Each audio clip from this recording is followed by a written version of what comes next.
welcome back to our podcast. I'm the gentleman, accompanied by the disturbed Southern Belle. Hello. And in this episode, we will be continuing our Outlaws from Around the World series, continuing in Germany with Johann Buckler.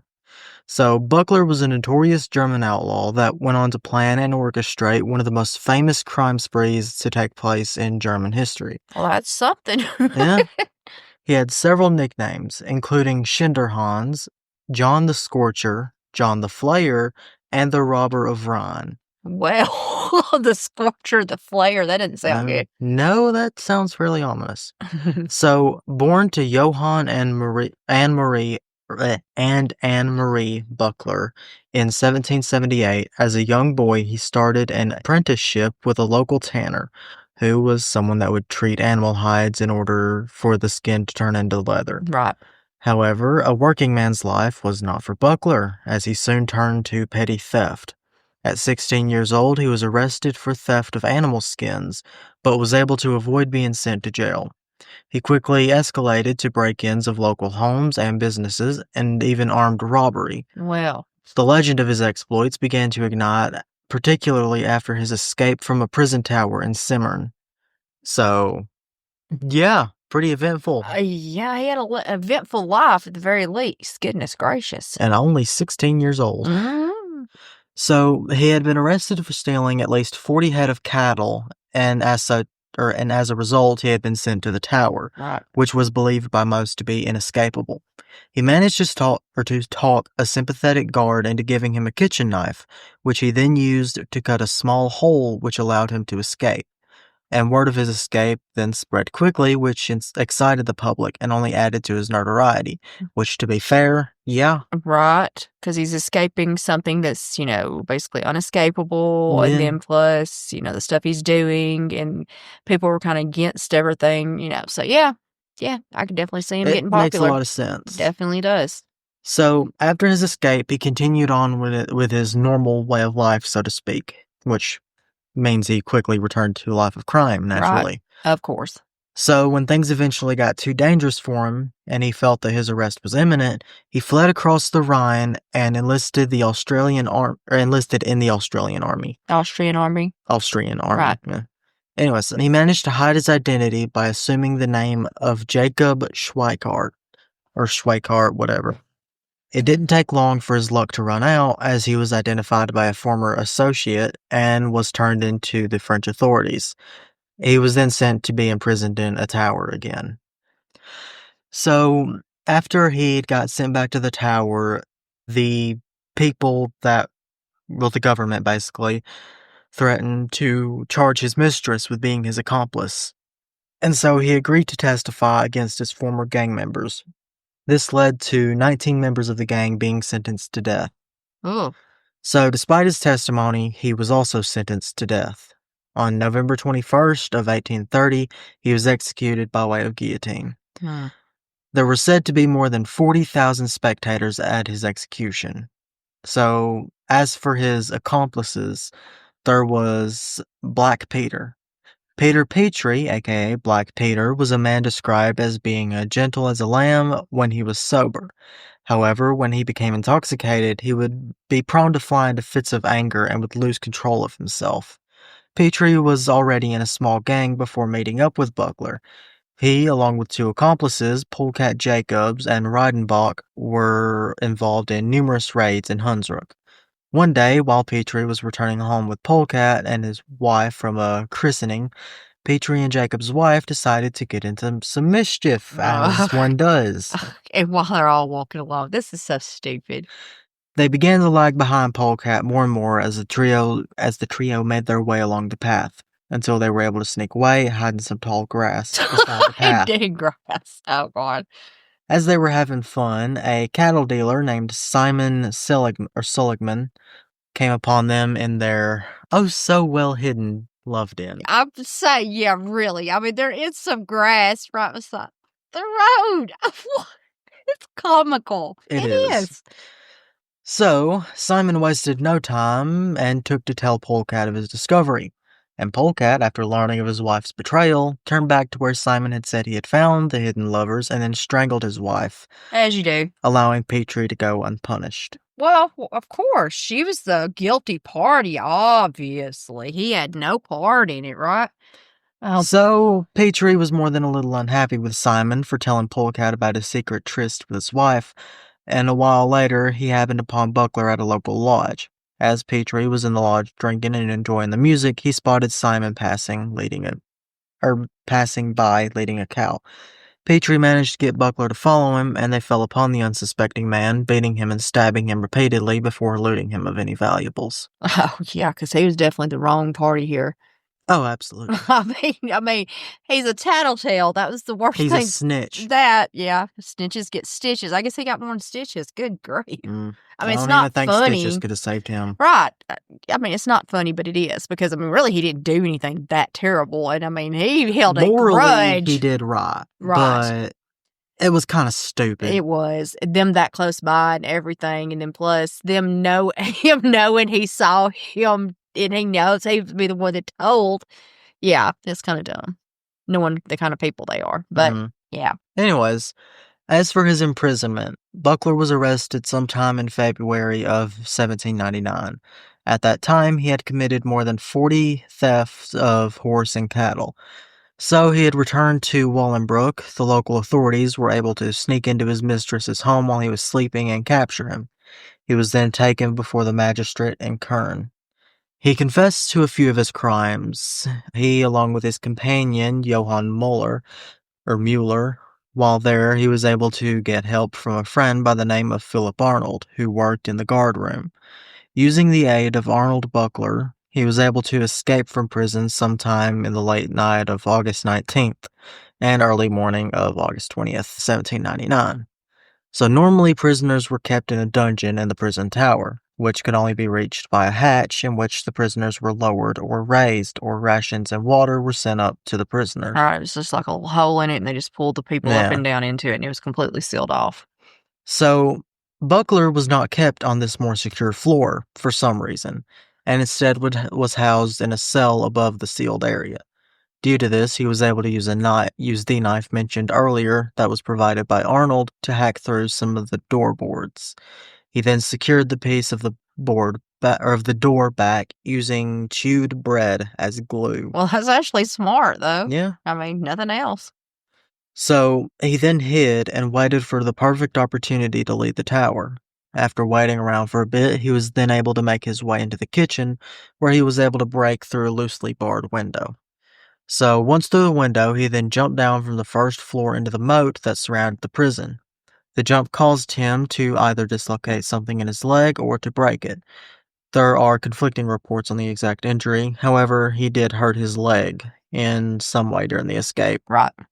So, as for his crime spree, Buckler quickly turned mainly to robbery and extortion after his escape from prison, mainly because he had found horse thievery to be too difficult and not nearly profitable enough. It would be hard to do if you think about it, because, I mean, that's a big thing to hide, and plus it's an animal, so you don't know what it's going to, yeah.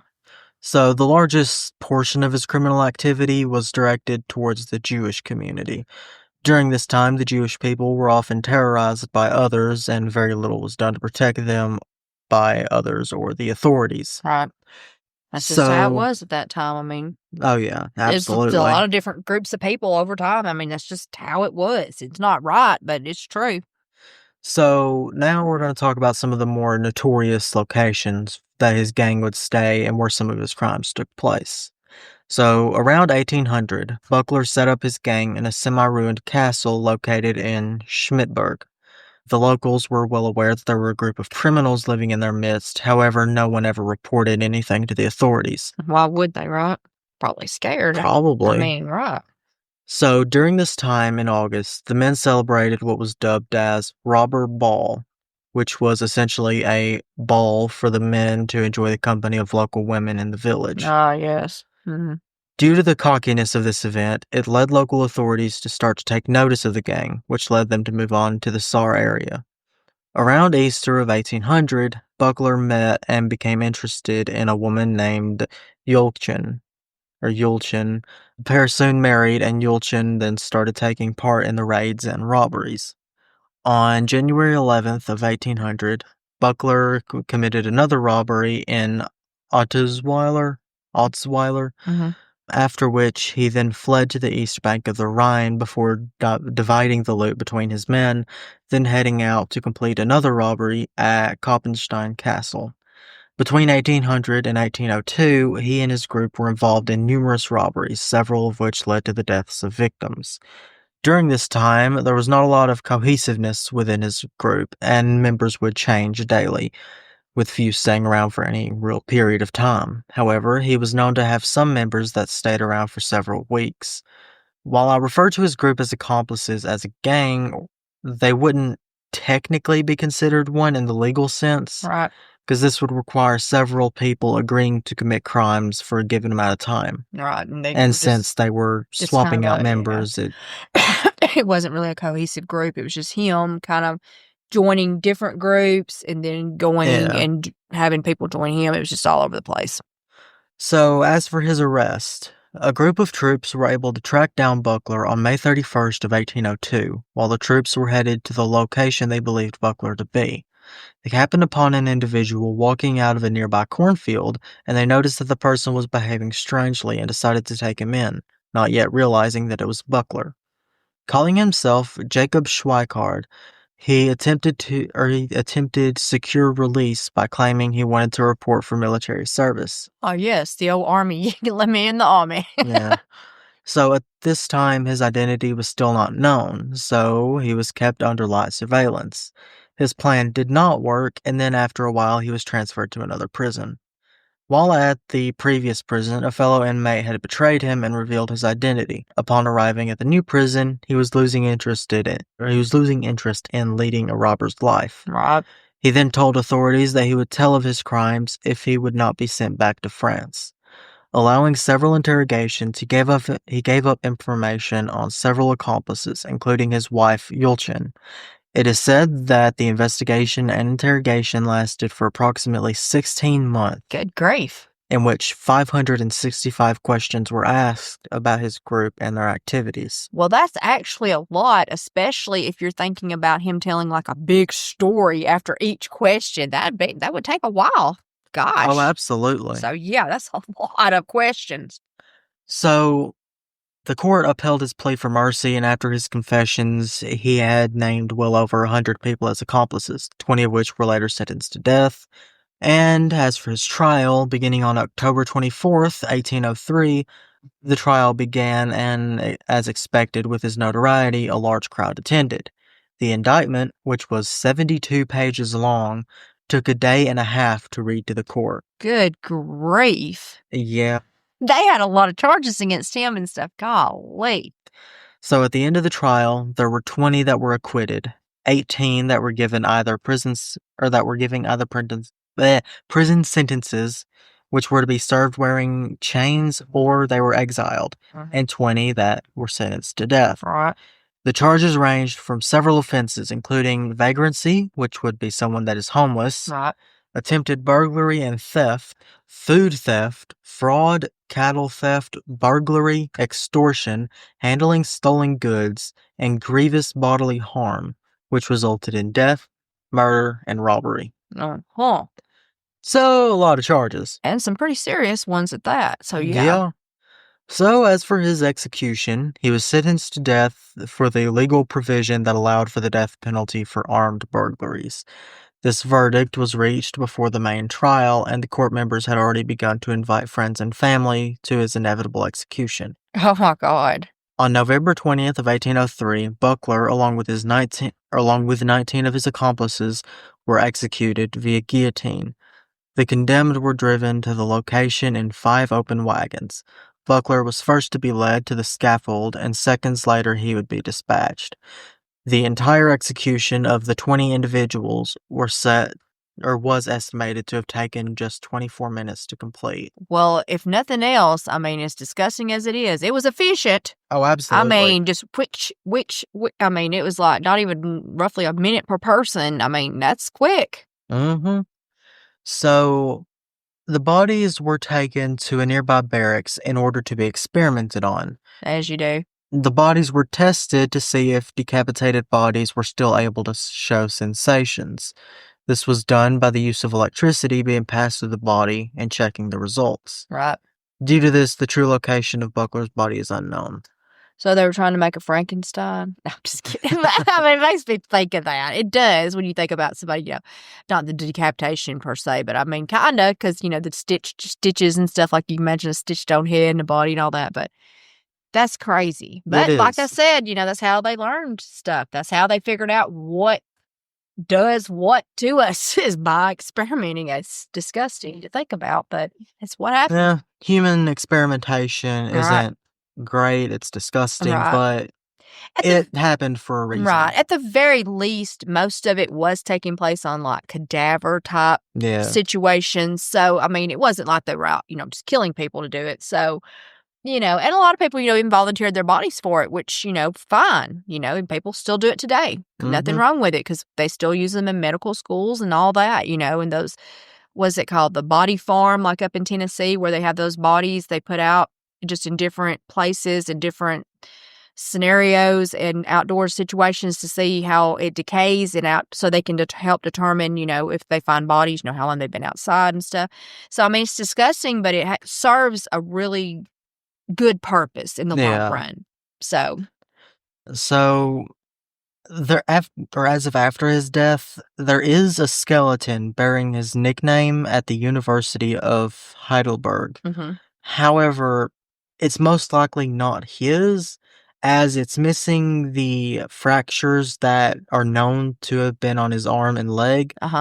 And the size of the skeleton wouldn't match his known body size. So that's probably just something they have just for a show. Yeah, most likely. Right. He still does come up, like his name comes up still in today's society, inspiring books, movies, and oddly enough, even a board game about his life. That would actually kind of be interesting if they had it in an English version. I actually wouldn't mind playing it just to see what it's like, because it sounds like it would actually kind of be cool. It's definitely something to check out. Right. So we hope you enjoyed this segment and the series on outlaws from around the world. Please let us know in the comments if there are any others that you would like us to cover during the series. Be sure to check out our earlier episodes and also check out our new YouTube exclusive series in which we are currently talking about some of the most notorious serial killers throughout history.